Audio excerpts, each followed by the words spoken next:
la temática que vamos a avanzar. Hoy vamos a llevar lo que es la ictericia funcional y la ictericia por procesos obstructivos. En realidad vamos a hablar de lo que es la bilirrubina y los tipos de ictericia que existen. Luego hablaremos sobre colelitiasis y complicaciones. Mañana vamos a avanzar hepatitis viral aguda y hepatitis por medicamentos. Muy bien. Entonces, la ictericia es la coloración amarilla de piel y mucosas, que es debido al aumento de la Perdón bilirrubina. que me interrumpa, no está compartiendo pantalla. No, no estoy. No, doctorita. A ver.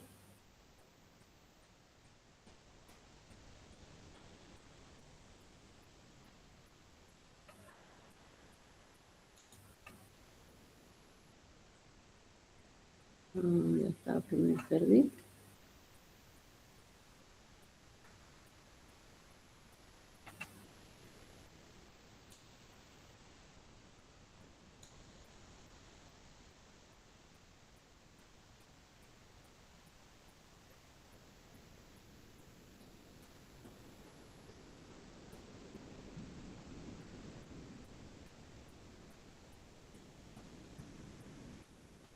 Ahora sí.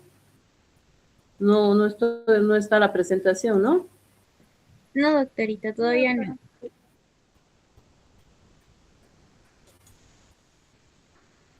Ahora. Ahora sí, doctora, pero en pantalla pequeña. Tiene que apretar el cuadradito grande para que estén. Ahí, ¿no? Sí, ahí sí, Ahí doctora. sí. Ya, bueno. Entonces, les decía que la ictericia es la coloración amarilla de piel y mucosas que se da por la presencia de aumento de la bilirrubina sérica. Tenemos que la bilirrubina se produce a partir del M, de la hemoglobina de los eritrocitos. Los eritrocitos normalmente envejecen y a partir del M de esta hemoglobina de estos eritrocitos se va a producir la bilirrubina. Esta hemoglobina va a pasar al sistema retículo endotelial y se produce la bilirrubina indirecta que va a ser luego transportada hacia los hepatocitos adhiriéndose a la albúmina. Es en los hepatocitos a nivel del hígado que se va a unir esta bilirrubina indirecta a las ligandinas Y y Z y a través del ácido glucurónido, o sea, uniéndose al ácido glucurónido a través de una enzima que se llama la uridina difosfoglucuronil transferasa, esta bilirrubina indirecta se va a transformar en directa o conjugada, ¿no? Entonces, es importante saber esta parte porque cuando hay hemólisis importante, por ejemplo, gran cantidad de producción de bilirrubina indirecta, en los hepatocitos no se llega a transformar rápidamente hacia bilirrubina directa. Entonces, es en la hemólisis que se eleva la bilirrubina indirecta. Y si hay problemas a nivel de los hepatocitos, hay problemas a nivel de esta unión de la bilirrubina indirecta a la uridina difosfoglucuronil transferasa, también va a haber mayor aumento de la bilirrubina indirecta cuando falla esta unión, ¿no? En los hepatocitos. Y una vez que se forma la bilirrubina directa o conjugada, va a ser eliminada al canalículo biliar. Entonces, si hay un proceso obstructivo a nivel de las vías biliares, es la bilirrubina directa ya que va a elevarse. Entonces, podemos tener una ictericia por alteraciones prehepáticas a nivel de los hepatocitos o poshepática a nivel de los canalículos biliares. La prehepática se refiere principalmente a la hemolítica. La hepática se produce cuando hay daño hepatocelular y la poshepática es cuando hay ya un proceso obstructivo a nivel de las vías biliares. Entonces, Hablando de la prehepática, se produce porque hay procesos hemolíticos con gran formación de bilirrubina indirecta o no conjugada, y esto se da en alteraciones, por ejemplo, de la forma de los eritrocitos, que al pasar en las células, o sea, van esta alteración de los eritrocitos hace que vayan rompiéndose los eritrocitos, ¿no?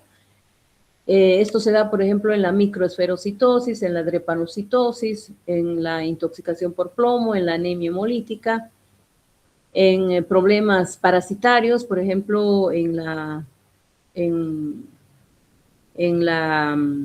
paludismo, ¿no es cierto? En el paludismo también puede haber algo de hemólisis y se produce mayor bilirrubina indirecta. En quemaduras, en procesos tóxicos, en la intoxicación por hongos. Y tenemos las hiperbilirrubinemias de tipo fisiológico o funcionales, que viene a ser, por ejemplo, el síndrome de Gilbert y el síndrome de Klinger-Najar tipo 1 y tipo 2, donde se va a elevar la bilirrubina indirecta. En el síndrome de Gilbert va a predominar la bilirrubina indirecta y esta se va a elevar más o menos a 2 a 5 miligramos por decilitro. No es demasiado que se eleva, hay elevación a expensas de la indirecta, no va a haber coluria, el paciente va a estar asintomático, es algo benigno, la resolución es espontánea, y esta alteración se presenta sobre todo cuando hay periodos de ayuno, en estrés, o gran ingesta de alcohol, o por algún proceso infeccioso. Esta patología se hereda por gen autosómico dominante de penetración variable, predomina en el sexo masculino y se manifiesta entre la segunda y tercera década de vida. Se produce porque hay un déficit de la uridina-difosfoglucuroniltransferasa, por lo tanto no hay esa transformación de bilirrubina indirecta a bilirrubina directa por este déficit. Pero no hay un daño hepático, no hay necesidad en estos pacientes de hacer ecografías de control, digamos, ¿no? Cada vez. Simplemente para el diagnóstico de primera instancia, en cualquier paciente que tiene bilirrubina alta, se pide una ecografía y seguramente en esta patología va a estar totalmente normal. El resto de las pruebas de función hepática están normales, las transaminasas, la fosfatasa alcalina, la GGT, todo lo demás está normal. Solamente se ve de que hay una hiperbilirrubinemia expensas de la indirecta en un nivel bajo y que aparece esto en estas situaciones, ¿no? Generalmente se hace un diagnóstico diferencial con la hemólisis, pero en esta patología tampoco se va a ver de que exista en un hemograma reticulocitos, no va a ser todo negativo a hemólisis y por lo tanto nos quedamos por descarte con que es un síndrome de Gilbert, que es algo benigno y simplemente se le indica al paciente que no ayune, por ejemplo, ¿no? Que coma en sus horarios habituales y que no trate de evitar el alcohol, procesos de estrés. El síndrome de Klinger-Najar es de dos tipos. Es una patología poco frecuente y la tipo 1 se transmite por rasgo autosómico recesivo, se presenta a los pocos días de nacido, se manifiesta a los pocos días de haber nacido, es la bilirrubina indirecta la que va a estar alta y a niveles muy elevados, ¿no? 40 miligramos por decilitro, y que esta bilirrubina se va a impregnar en los ganglios basales, lo que se llama kernícterus, tienen hepatomegalia y por esta gran hiperbilirrubinemia deja secuelas neurológicas. En este tipo de pacientes no viven más de 5 años. Es una patología agresiva, pero poco frecuente. En la tipo 2 se transmite por rasgo autosómico dominante de penetración incompleta, expresión variable, Igualmente van a tener elevación de la bilirrubina indirecta hasta 20 miligramos por decilitro, no es tanto como la tipo 1. Por lo tanto, no tienen esas secuelas neurológicas y sí responden al tratamiento con fenobarbital, que va a normalizar las bilirrubinas. Esto hace de que el fenobarbital ayuda a que funcione la uridina difosfoglucronil transferasa y también haya mayor concentración de ligandinas Y y Z que se requieren para transformar la bilirrubina, para que la bilirrubina indirecta se transforme en bilirrubina directa, ¿no? Entonces sí hay respuesta y es menos agresivo que el tipo 1. Luego tenemos, entre otras ictericias funcionales, esta por defecto de excreción, que es el síndrome de Dubin-Johnson. En estos síndromes que vamos a ver en este momento, son síndromes donde predomina la bilirrubina directa. Este Dubin-Johnson también, tanto el Dubin-Johnson como el rotor, son síndromes benignos, ¿no? El Dubin-Johnson se caracteriza porque se puede presentar en ambos sexos, en cualquier nacionalidad, raza, se transmite de forma autosómica recesiva y la bilirrubina se eleva a expensas de la directa y la directa puede estar entre 2 y 5 miligramos por decilitro sin daño hepático. Si se hace una colecistografía oral, que eso ya no se realiza, son estudios de imagenología que se hacían antiguamente, pero si se hace esta colecistografía oral o por gammagrafía, no se va a ver la vesícula porque hay un defecto en el transporte de la bilirrubina conjugada hacia el canalículo biliar. Hay un defecto de la excreción, entonces, de la bilirrubina. Y haciendo una prueba de con la bromosulfoxtaleína, esta va a ser positiva. Si se hace una biopsia en este tipo de pacientes, el hígado va a ser de color café oscuro a negro por la presencia de la bilirrubina dentro del hígado. Va a haber un acúmulo de pigmento denso centrolobulillar, pero es benigno, no hay alteración de la función hepática. Y pueden vivir con esta patología. No hay necesidad de ningún tratamiento. El síndrome de rotor igualmente es benigno, igual hay elevación de la bilirrubina total a expensas de la directa. En este caso, no está pigmentado el hígado en el síndrome de rotor, porque inicialmente hay un déficit en la excreción, pero luego sí se elimina, ¿no? Entonces, esta prueba de bromosulfoxtaleína nada más va a estar retardada. Y el pronóstico también es bueno y no hay ningún tipo de tratamiento. Se eleva la bilirrubina directa entre 2 a 5 miligramos por decilitro. El resto del perfil hepático es normal, la función del hígado es normal, no hay ninguna consecuencia, no se llega a formar una hepatopatía crónica con estas patologías de síndrome de rotor o Dubin-Johnson. Hablando de la ictericia hepatocelular, donde puede estar elevada la bilirrubina directa, tanto la directa como la indirecta, donde hay procesos inflamatorios o de lesión a nivel de los hepatocitos. Tenemos como causa las hepatitis virales, las hepatopatías por ingesta de medicamentos o de tóxicos que pueden producir un daño hepatocelular, hepatopatía por alcohol, ¿no? Y en estos casos se eleva, como les digo, tanto la bilirrubina directa como la indirecta. O sea, como hay una alteración a nivel de los hepatocitos, puede ser de que no haya una buena conjugación y aparece la bilirrubina indirecta también elevada. Y como ya también hay algo de función hepática, entonces se conjuga la bilirrubina y puede estar elevada la bilirrubina directa, ambas se elevan.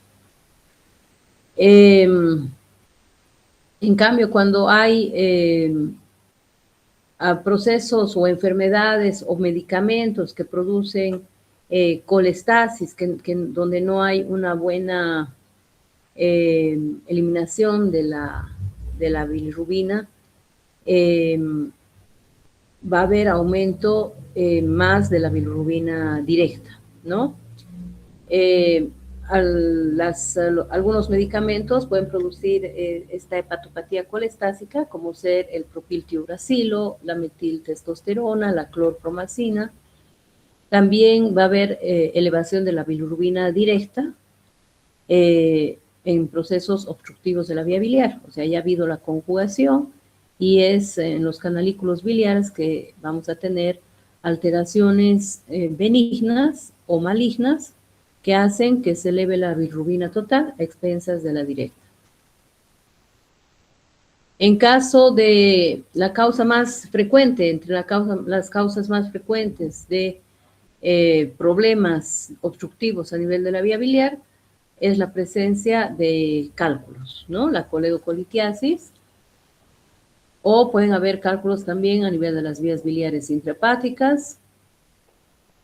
Y el cuadro clínico es de dolor cólico en epigastro, hipocondrio derecho, con ictericia, coluria, hipocolia o acolia. Como va a haber un proceso obstructivo a nivel de la vía biliar, no va a haber la circulación enterohepática normal de las sales biliares, ¿no? La bilis es producida por el hígado, va hacia los conductos biliares y luego es eliminada a través o sea, se colecta a nivel de la vesícula se contrae y luego pasa por el colédoco, sale por la ampolla de Vater y llega al intestino delgado. Del intestino delgado del duodeno baja y es absorbido nuevamente por el ilion distal para que por la circulación enterohepática, o sea, por el sistema portal, vaya otra vez al hígado y nuevamente va a ser eliminado. Entonces, esa es la circulación enterohepática. Al no haber esta circulación enterohepática, las heces van a tener poco color o no van a tener color. Va a haber hipocolia o acolia, ¿no? Y esas sales biliares en la colestasis hacen que la orina se vuelva oscura. La coluria es, a los pacientes les preguntamos si su orina es como té cargado, como si pasaran el té, para que ellos entiendan, ¿no? Entonces, ese color medio café se denomina coluria. En caso de que en este proceso obstructivo de la vía biliar se formen bacterias, si no se resuelve rápidamente este problema, va a haber proliferación de bacterias y se forma pus en la vía biliar. A eso se llama colangitis. Y existe la tríada de Charcot, que consta de fiebre, ictericia y dolor. Al examen físico, el paciente va a tener coloración amarilla de piel y mucosas, va a tener dolor a la palpación y hipocondrio derecho. Si hay colangitis, puede tener fiebre, taquicardia. Y en el laboratorio, si es que hay proceso infeccioso, va a tener leucocitosis con desviación a la izquierda, bilirrubina total va a estar aumentada a expensas de la directa, y se elevan las enzimas de colestasis, que son la fosfatasa alcalina y la gamma-glutamil transpeptidasa. Las transaminasas también se van a elevar hasta 5 veces, 6 veces lo normal. El tiempo de protrombina puede prolongarse si es que este proceso obstructivo dura varios días, porque como no va a haber circulación enterohepática, todas las vitaminas liposolubles se depletan y la que más se depleta o más rápidamente se depleta es la vitamina K. Y puede haber entonces alteración del tiempo de protrombina por déficit de vitamina K. Entonces, estos pacientes, si llegan con nosotros después de varios días de haber tenido ictericia obstructiva, tenemos que pedirle tiempo de protrombina. Si está prolongado, esto se puede corregir dándole vitamina K. La ecografía abdominal, en caso de obstrucción de la vía biliar, nos muestra como un dato indirecto la vía biliar dilatada. Luego, si es que la vía biliar está dilatada, hay cuadro clínico, hay exámenes de laboratorio compatibles con una ictericia obstructiva, se puede realizar la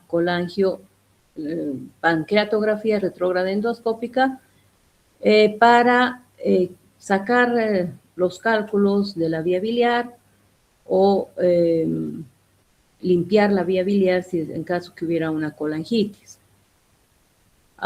Pero si hay duda diagnóstica y no está dilatada la vía biliar, por ejemplo, cuando hay cálculos chiquitos, pequeños, hay microcoledocolitiasis, no se dilata la vía biliar, entonces hay duda de que pudiera haber cálculos, se procede a hacer una colangioresonancia magnética nuclear o una ecoendoscopía o ultrasonido endoscópico, que son dos métodos menos invasivos que la CEPRE y que son de tipo diagnóstico. Nos muestran cómo está la vía biliar y si realmente hay algún lito en ella para poder proceder a la colangiopancreatografía retrógrada endoscópica como método ya terapéutico. En caso de que los cálculos en la vía biliar sean tan grandes que no se los puede extraer por la CEPRE, entonces se coloca una prótesis biliar y se puede hacer en una segunda intención, después de unos meses, se puede volver a hacer la CEPRE para intentar sacar los cálculos. Pero si es que el paciente, por ejemplo, puede ser anciano o aparece alguna patología que impide realizarle nuevamente la CEPRE, o son cálculos demasiado grandes que vamos a ver, o son múltiples y grandes, que puede que no lleguen a sacarse por la CEPRE, entonces se procede a la cirugía. Entre otras causas benignas de obstrucción de la vía biliar, se tienen parásitos como los ascaris, que pueden ingresar a la vía biliar y obstruir, ¿no? Incluso ha habido casos de pancreatitis por obstrucción de la vía biliar debido a ascaris. Luego, la hidatidosis, los quistes hidatídicos que se forman en el hígado, van a desprender las membranas que van a ser eliminadas hacia el canalículo biliar, a las vías biliares, también provocando obstrucción. La fasciola hepática es otra patología que la podemos tener, se ve bastante, bueno, no tan frecuente, pero sí existe más en La Paz, porque al borde del lago Titicaca pues hay hierbitas, berros, y donde existe la fasciola hepática. Entonces comen esas verduras, adquieren la fasciola hepática y pueden llegar a tener la obstrucción de la vía biliar con ictericia obstructiva y que se puede ver durante estos parásitos, se ve durante la CEPRE. Se los extrae con instrumentos y ya se da el tratamiento específico para la parasitosis. Luego aquí vemos el colédoco que está dilatado. Esta es una imagen de colangioresonancia y donde podemos ver los cálculos dentro del colédoco. Todas estas imágenes son cálculos múltiples y también la vesícula tiene cálculos múltiples pequeños, que son estos pequeños los más peligrosos, los que pueden pasarse a la vía biliar, obstruirla e incluso causar pancreatitis biliar.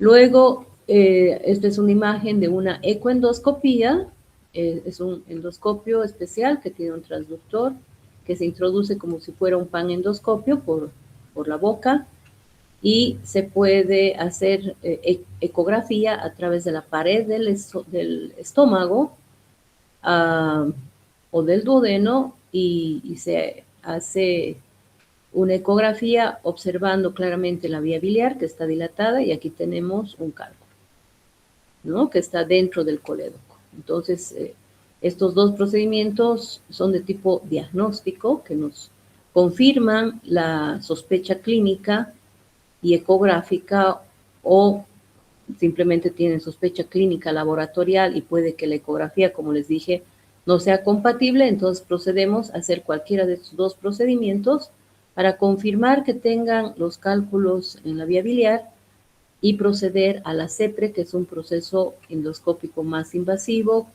sedando al paciente en quirófano y donde se tiene que hacer un corte a nivel del esfínter de Oddi y luego introducir instrumentos dentro de la vía biliar para retirar el cálculo, ¿no? Este es el endoscopio. Se introduce contraste a la vía biliar y se puede observar la dilatación del colédoco, los cálculos dentro del mismo y se procede a retirarlos haciendo una esfinterotomía endoscópica y se introduce, puede ser el balón de Fogarty para retirar los cálculos o en este caso la canastilla de Dormia que se agarra los cálculos y se retiran a través de la ampolla de Vater, donde ya se hizo la esfinterotomía endoscópica, ¿no? Esto bajo sedación profunda. Otra causa de obstrucción de la vía biliar es el carcinoma de los conductos biliares, que es más común en varones en mayores de 50 años. Es generalmente un adenocarcinoma, el tipo de tumor que va a estar en los conductos biliares, que puede ser infiltrante o nodular, y los síntomas van a ser los mismos de un proceso obstructivo biliar, ictericia, coluria, acolia. Como es un proceso un poco más prolongado, no es agudo como en el caso de una coledocolitiasis, van a tener además prurito por la colestasis, van a tener astenia, dinamia y pérdida de peso, además de dolor a nivel del hipocondrio derecho. Cuando este tumor compromete a nivel del hepático común, vamos a denominar a este tumor de Klatskin, ¿no? Y es de tipo igualmente adenocarcinoma. Podemos tener subtipos como esclerosante en un 70%, papilar en menos del 5% y nodular más o menos en un 20%. Este tumor se puede diseminar por invasión transmural a tejido periductal y estructuras adyacentes, extensión longitudinal a lo largo de los conductos biliares en la submucosa y puede dar metástasis a hígado y también esta metástasis puede darse por vía hemática como linfática, ¿no? El diagnóstico por la clínica, que es la misma, que ya les he explicado, de ictericia obstructiva, ictericia, dolor, coluria, hipocolia o acolia, y en el laboratorio vamos a tener elevación de la bilirrubina total a expensas de la directa, la fosfatasa alcalina va a estar elevada, igualmente la GGT, las transaminasas algo elevadas, y cuando se sospecha de que sea una patología maligna, se solicitan marcadores tumorales. En este caso, como es un adenocarcinoma, se elevan el antígeno carcinoembrionario y el CA19-9. El que más se eleva es el CA19-9. Este marcador tumoral se eleva en casos de cáncer de vesícula, en cáncer de vías biliares, en cáncer de páncreas también. La ecografía nos va a mostrar la dilatación de la vía biliar y ya procedemos a la RCP.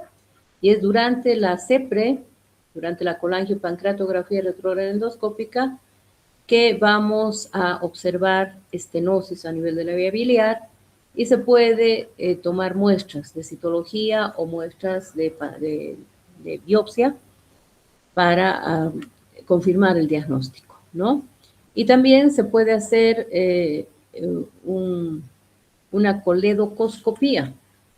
Existe ahora un instrumento que es un endoscopio pequeño que mediante a través del duodenoscopio, el duodenoscopio se utiliza para hacer la CEPRE, con ayuda de este duodenoscopio se introduce además el spyglass, que es el colangioscopio. que hace endoscopías de la vía biliar y nos muestra muy bien la imagen de la vía biliar por dentro. Entonces, se introduce, es un tubito muy delgado que entra a la vía biliar y ve claramente de qué lugar puede tomar la biopsia, ¿no? Donde está la lesión de la neoplasia, y son biopsias dirigidas que se pueden tomar para hacer el diagnóstico. Otro método para ver la estenosis de la vía biliar es la colangioresonancia magnética nuclear, simple, y la TAC de abdomen con contraste nos sirve para ver si hay metástasis, sobre todo, si hay compromiso de órganos adyacentes, si hay ganglios y si hay metástasis a hígado. El tratamiento, si es en etapa temprana que se diagnostica este problema y son pacientes que pueden ser sometidos a cirugía, no son ancianos que tengan otra patología que les impide ser sometidos a cirugía, pues puede ser quirúrgico. Y si son pacientes que ya no pueden ser operados, entonces se deja una endoprótesis biliar en la zona de la estenosis para que pueda drenar la bilis y no se produzca una colangitis. Y este es ya un tratamiento paliativo. El pronóstico es malo, con una sobrevida a 5 años de menos del 30%. Entonces, el tumor de Klatskin a nivel del hepático común, el hepático común se divide en hepático derecho, hepático izquierdo, o sea, hay una encrucijada además, ¿no? Una confluencia del hepático derecho e izquierdo que va a llegar a formar el hepático común y le sigue al hepático común el colédoco. Si el tumor está a nivel de esta bifurcación o que compromete el hepático derecho o izquierdo, se utiliza la clasificación de Bismuth-Corlett. Esto se ve, o sea, el compromiso de estos conductos se valora por medio de la CEPRE. Si se ve de que el tumor está por debajo de la confluencia de los conductos hepáticos derecho e izquierdo, se denomina Bismuth-Corlett tipo 1. Si el tumor alcanza la confluencia, es el tipo 2. Si alcanza la confluencia, o sea, ocluye el hepático común y el hepático derecho, es el tipo 3A.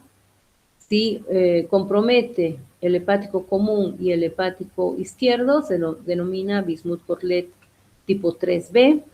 Y se compromete ambos, hepático derecho, izquierdo y la confluencia, se denomina Bismuth-Corlett tipo 4.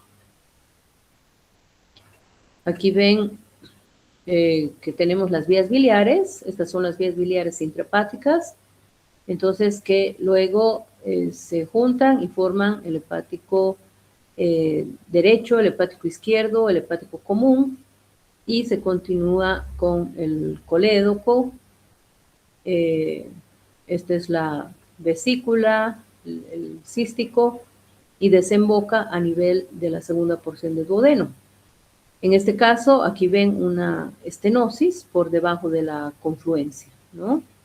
Y todo esto está dilatado. Por encima de esta estenosis, es una estenosis filiforme que apenas se observa, y por encima hay dilatación. Entonces, este es un Bismuth-Corlett tipo 1. Y aquí ven de que a la estenosis está comprometiendo la confluencia, el hepático común, y ambos hepáticos, el derecho y el izquierdo. Entonces, esto viene a ser un Bismuth-Corlett tipo 4.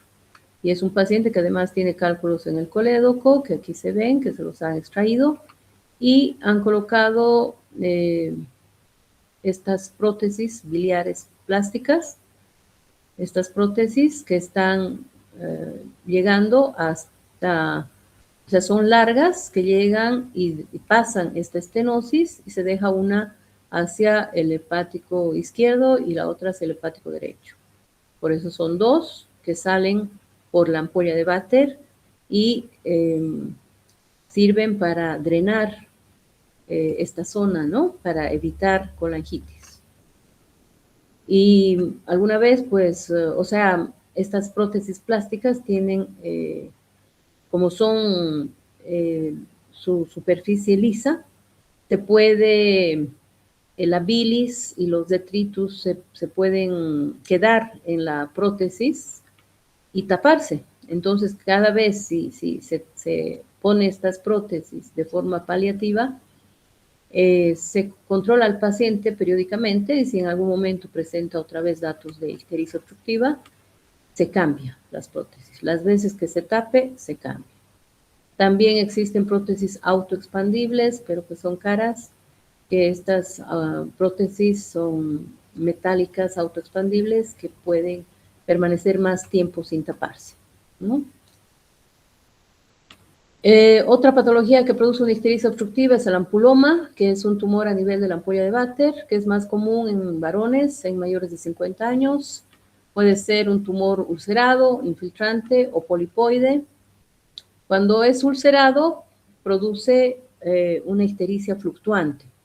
O sea, crece el tumor y se cierra la salida de la bilis, entonces va a haber una ictericia obstructiva con todo lo que ya hemos mencionado, la clínica, el laboratorio, va a dilatarse la vía biliar y se diagnostica mediante una duodenoscopía que se llega a la ampolla de Vater y se ve el tumor, se toma biopsias y cuando este tumor se ulcera, entonces se abre el paso de la bilis y disminuye la ictericia.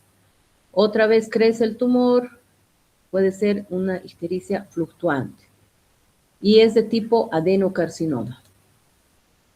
Y también puede haber un proceso, cuando es ulcerado, puede haber una hemorragia digestiva. Entonces puede también manifestarse como una hemorragia digestiva y por la hemorragia digestiva se hace la endoscopía y se llega a ver que hay una lesión en la ampolla de Vater, entonces es mejor hacer una duodenoscopía para mirar de frente la ampolla de Vater y tomar las biopsias, ¿no?, correspondientes para el diagnóstico.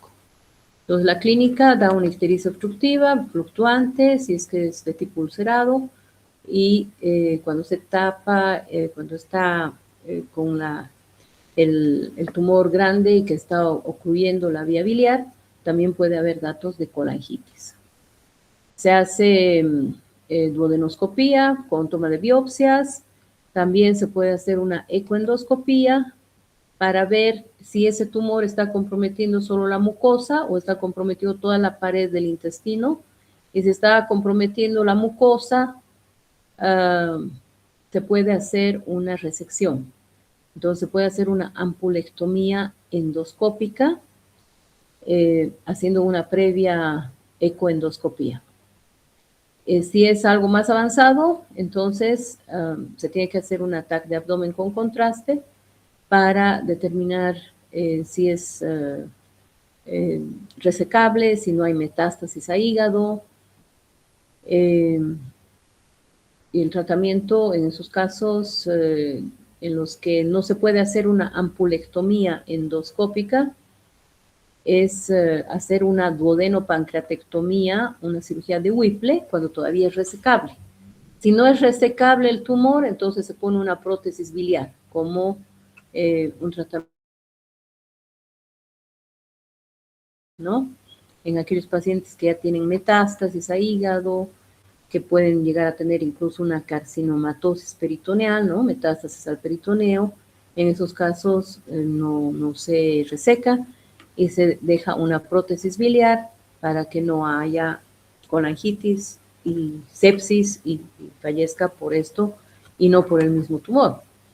La sobrevida es de 6 meses a 2 años.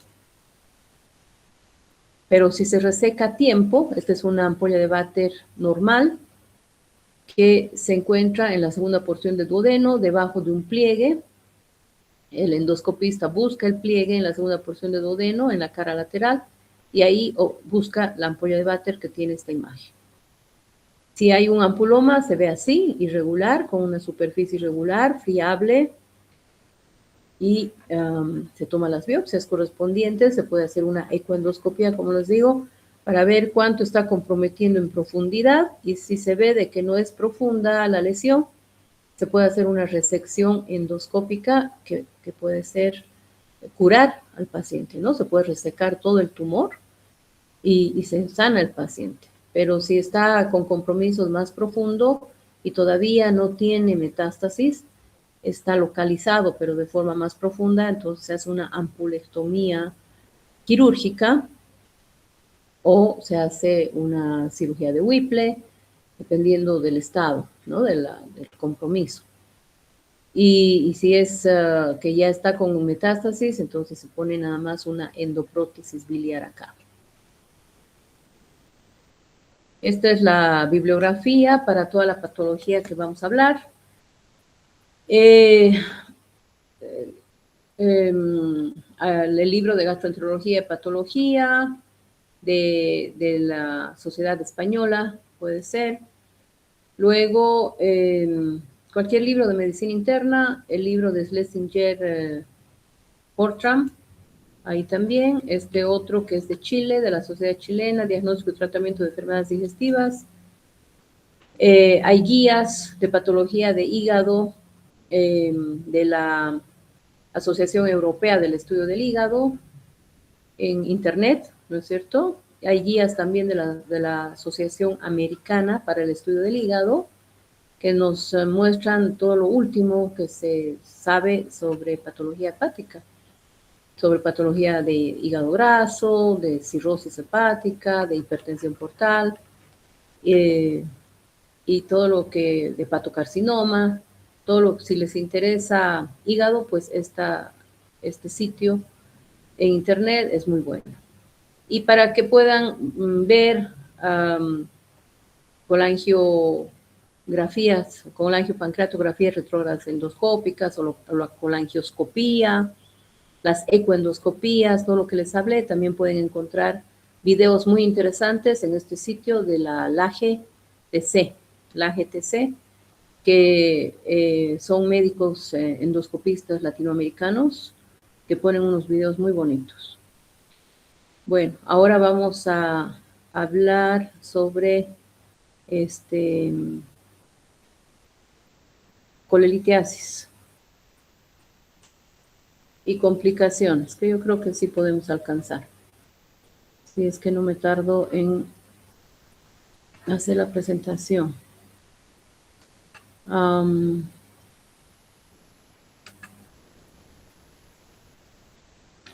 ¿Tienen alguna duda? ¿Alguna pregunta?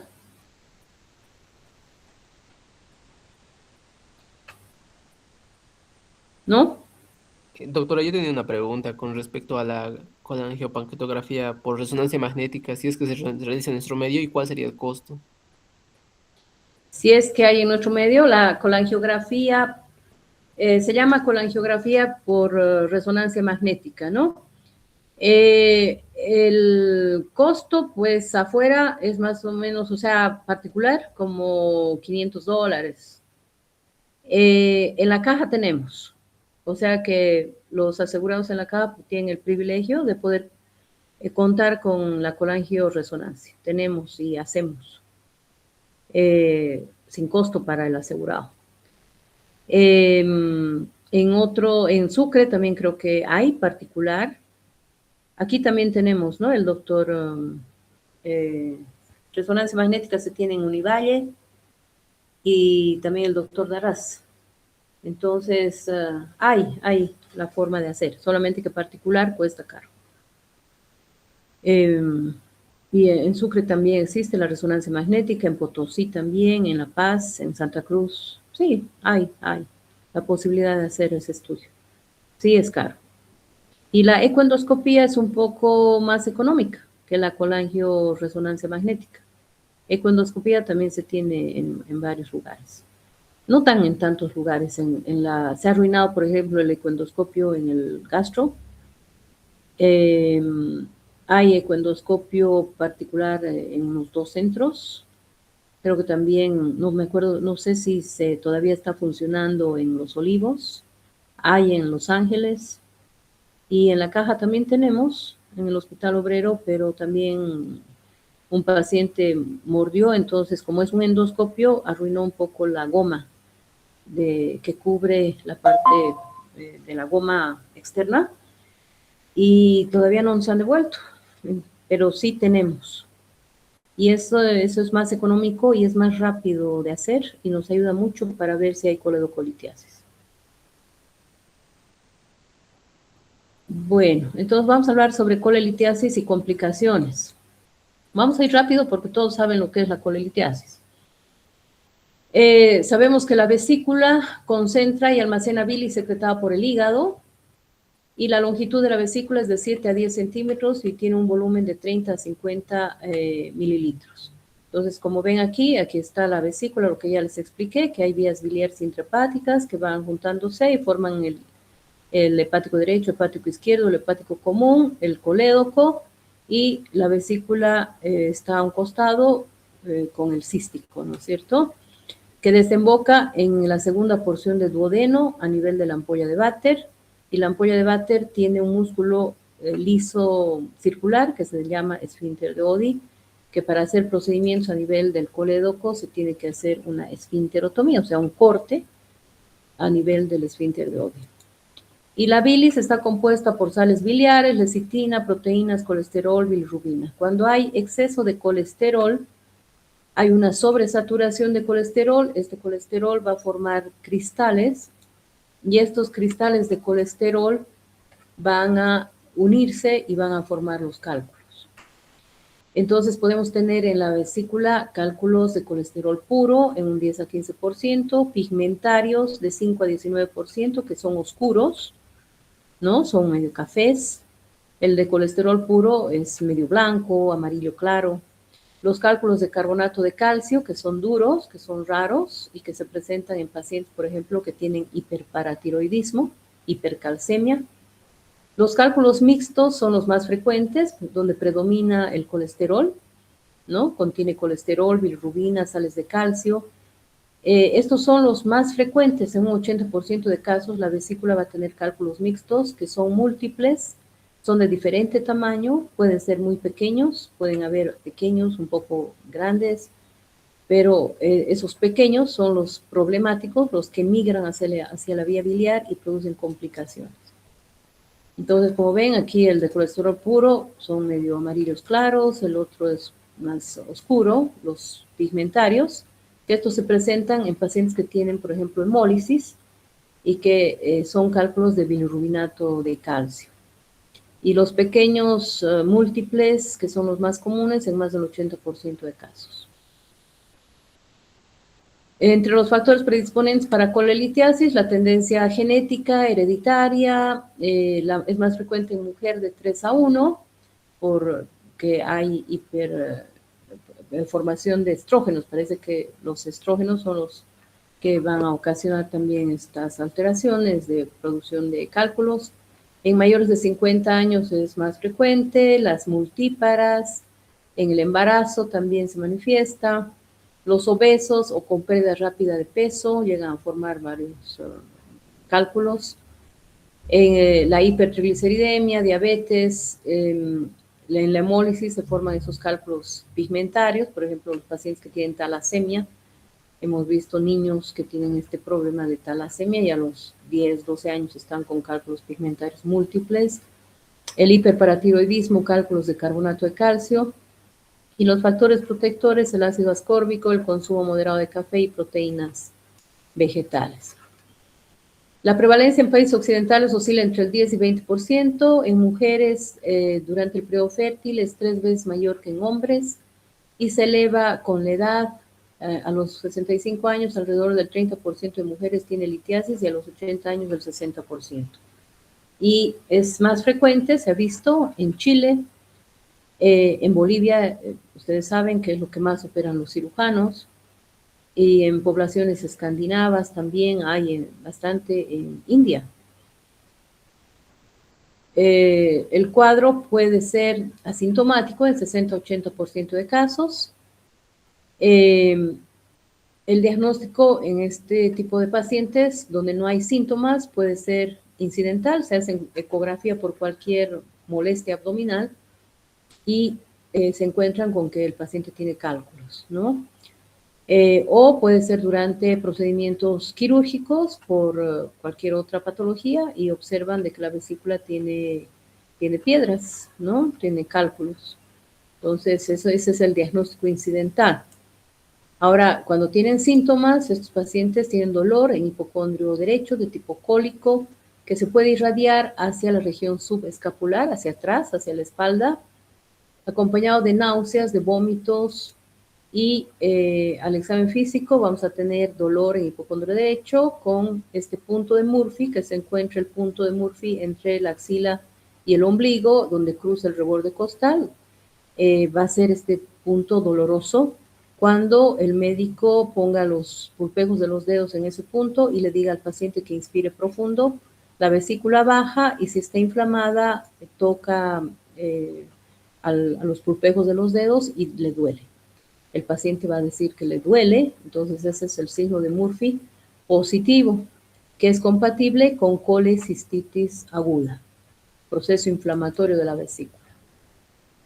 Si tiene un proceso inflamatorio de la vesícula, va a tener en el hemograma leucocitosis, y si tiene complicaciones como una coledocolitiasis, va a haber alteración del perfil hepático, como ya hemos mencionado, ¿no? Con aumento de la bilirrubina directa, indirecta, las transaminasas algo elevadas y las enzimas colestásicas FA y GGT van a estar altas. La ecografía abdominal es el principal método diagnóstico. Si se sospecha colelitiasis, es lo que se realiza. Es de bajo costo y tiene una sensibilidad y especificidad de más del 95%. Ve cálculos muy pequeños, incluso, y se ven los cálculos dentro de la vesícula que dan una sombra sónica, y también se puede observar la vesícula si es que está con datos de inflamación. Si tiene engrosamiento de la pared, eso significa ya que es una colecistitis aguda, o si se ve una vesícula con pared, con doble pared, también es dato de colecistitis aguda.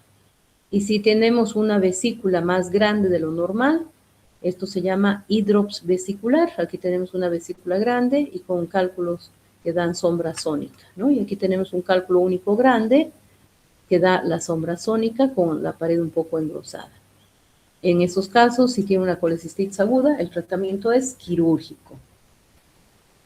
El signo de Murphy ecográfico también podemos obtener mediante ecografía. Como les digo, colecistitis aguda, engrosamiento de la pared de más de 4 milímetros.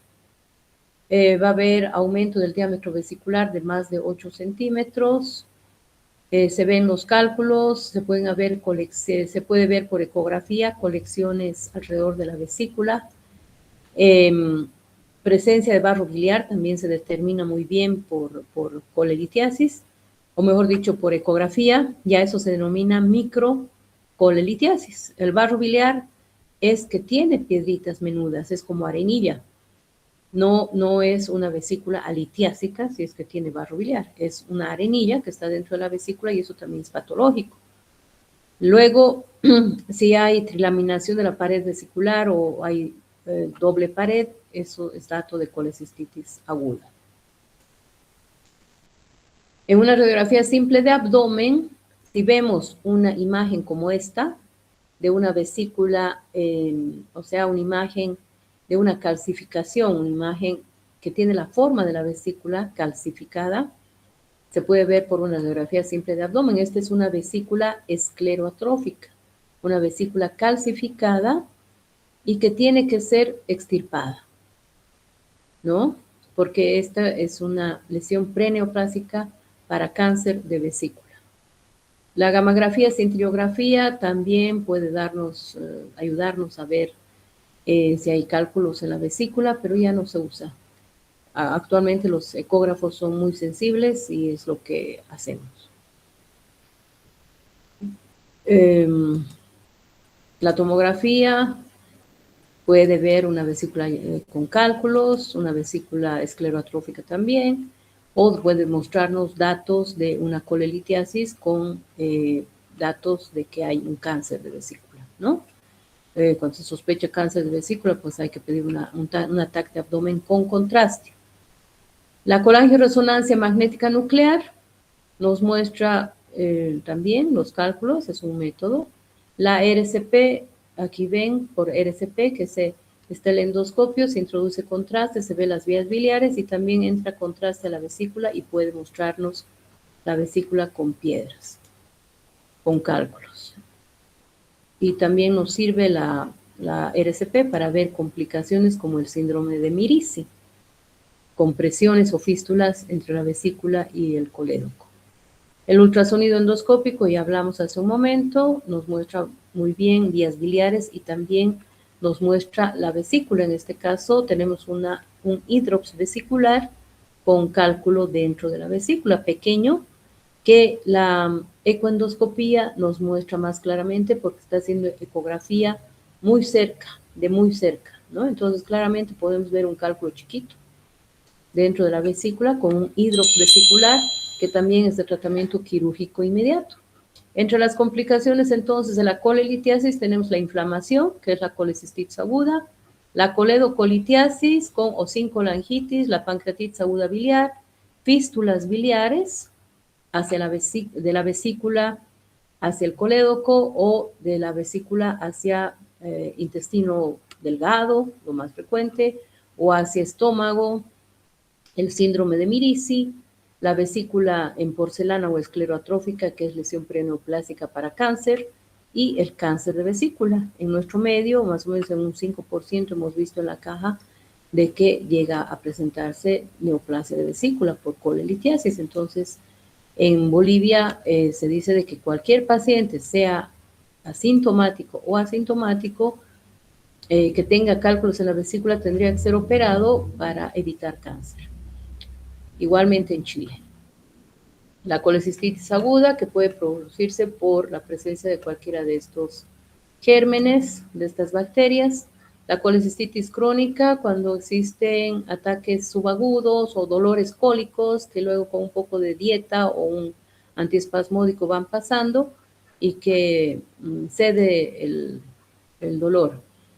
Los criterios diagnósticos para colecistitis aguda, aquí tenemos los criterios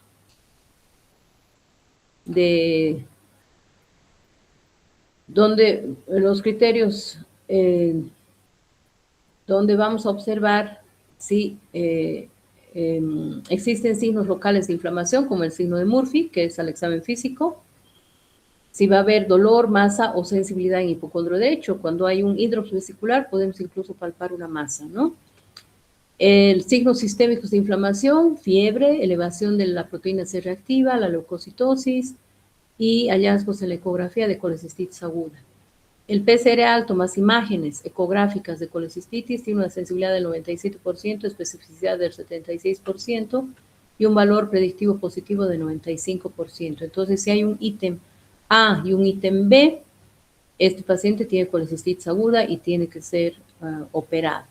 Y el C, que son las características de la ecografía, va a confirmar la colecistitis, el paciente tiene que ser operado antes que tenga complicaciones, como una colecistitis como enfisema, que es la presencia de aire dentro de la pared de la vesícula, que esto se produce en pacientes que tienen, por ejemplo, diabetes, y donde proliferan gérmenes anaerobios como el Clostridium welchi, el Clostridium perfringens, la Escherichia coli, y por una radiografía simple de abdomen se puede ver esta imagen dibujada la vesícula oscura, ¿no? Radiolúcida, y que esto nos diagnostica una colecistitis enfisematosa, y en la ecografía o tomografía también podemos ver esto, y es de tratamiento quirúrgico inmediato porque si no el paciente diabético entra en sepsis. La colecistitis también puede presentarse en tifoidea, en fiebre tifoidea. La colecistitis puede presentarse por una torsión, que eso es algo raro, que evoluciona al infarto hemorrágico de la vesícula. La colecistitis en casos de neoplasia, pueden haber pólipos dentro de la vesícula también. El hidrops vesicular es otra complicación que se presenta cuando hay un proceso inflamatorio de la vesícula y que la vesícula se vuelve grande, llena de líquido, con la pared engrosada en este caso. Aquí está el cálculo. Esta es una imagen de tomografía y hay una impactación de cálculos a nivel del cuello de la vesícula y produce esto. El tratamiento es quirúrgico de inmediato. El empiema vesicular, cuando esa vesícula que está inflamada y no se opera y pasan horas, pasa un día, puede pasar un día, y dentro de la vesícula proliferan bacterias que producen pus, que va a llevar a dolor, fiebre, escalofrío, leucocitosis de más de 20.000 y tiene una mortalidad del 15% si no se opera rápidamente. Esta vesícula inflamada también puede presentar gangrena, donde va a haber isquemia, necrosis de la pared, distensión de la vesícula por gérmenes anaerobios, que pueden ser la pseudomonas, clostridium, y que puede llegar a perforarse y producir una peritonitis biliar, o puede llegar a romperse, ¿no? Puede llegar a romperse esa vesícula, explotar, digamos, ¿no? Romperse y llegar a producirse también una peritonitis biliar con más riesgo de vida para el paciente. Ahí tienen una vesícula gangrenosa. La perforación de la vesícula que lleva a una peritonitis puede ser localizada o generalizada. Y las fístulas diferentes, se inflama la vesícula y se pega a órganos vecinos y produce una comunicación. Aquí tenemos una comunicación hacia intestino y aquí también tenemos una comunicación por CEPRES. Se está viendo que hay un escape, ¿no? del contraste. Y aquí tenemos un hilio biliar, que se forma una fístula entre la vesícula y el intestino, y sale el cálculo hacia el intestino y se atora a nivel del hilio distal, provocando una obstrucción. Entonces, en una radiografía simple de abdomen, en este caso, el paciente tiene mucho dolor, viene a urgencias, se le hace una radiografía simple de abdomen y podemos observar datos de obstrucción intestinal con asa de intestino delgado dilatada y aerobilia, la presencia de aire a nivel de la vía biliar. Entonces se dibuja la vía biliar, vemos eso en la radiografía simple de abdomen, y si es un paciente que no ha sido sometido a CEPRE, no tiene por qué tener aire libre, o mejor dicho, aire en la vía biliar, entonces se sospecha que ese aire ha entrado por una fístula colecistoentérica, y si tiene datos de obstrucción y clínica de obstrucción intestinal, se trata de un hilio biliar, que el tratamiento es quirúrgico, ¿no? No sé si hay tiempo, creo que ya no. Esta es There are few dilated bowel loops in the left upper quadrant. Es un hilio biliar, es un video Stone was manipulated retrogradely ven into the aquí, descended está small sacando intestine el and cálculo removed del through the intestino. enterotomy. Entonces saca el cálculo y luego se hace una sutura a ese nivel. El síndrome de Mirice, que más lo llevan en cirugía, que hay de diferentes tipos, tipo 1, 2, 3, 4, y que el tratamiento es quirúrgico. El síndrome de Bouveret, cuando un cálculo pasa hacia el estómago y se atora en el píloro y produce una obstrucción gástrica, que también es de tratamiento quirúrgico. La coledocolitiasis, que ya hemos visto.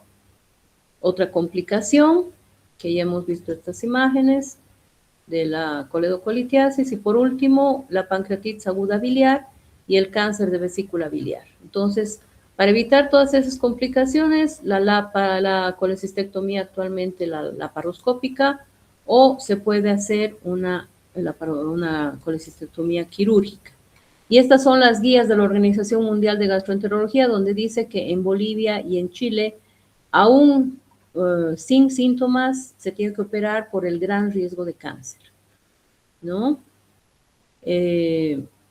Y se opera la vesícula de forma profiláctica cuando hay pólipos de más de 1 centímetro, cuando hay vesícula en porcelana, cuando hay cálculos mayores de 3 centímetros, en mujeres de origen amerindio, o sea, en Chile, en Bolivia, y hay pacientes con riesgo mayor de hacer cálculos, los con anemia drepanocítica, los con alteraciones de la forma de los eritrocitos, que ya vimos, y también aquellos pacientes que van a ser sometidos a cirugía bariátrica también tienden, dice, a hacer colecistectomías laparoscópicas profilácticas, porque pueden llegar a tener cálculos. Bueno,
Bueno, chicos, creo que muy emocionada les he cortado, me he salido. Entonces terminamos la clase de hoy y mañana nos vemos con hepatitis viral y hepatitis por medicamento. Está bien, doctorita, muchas gracias. Bueno, buenas noches.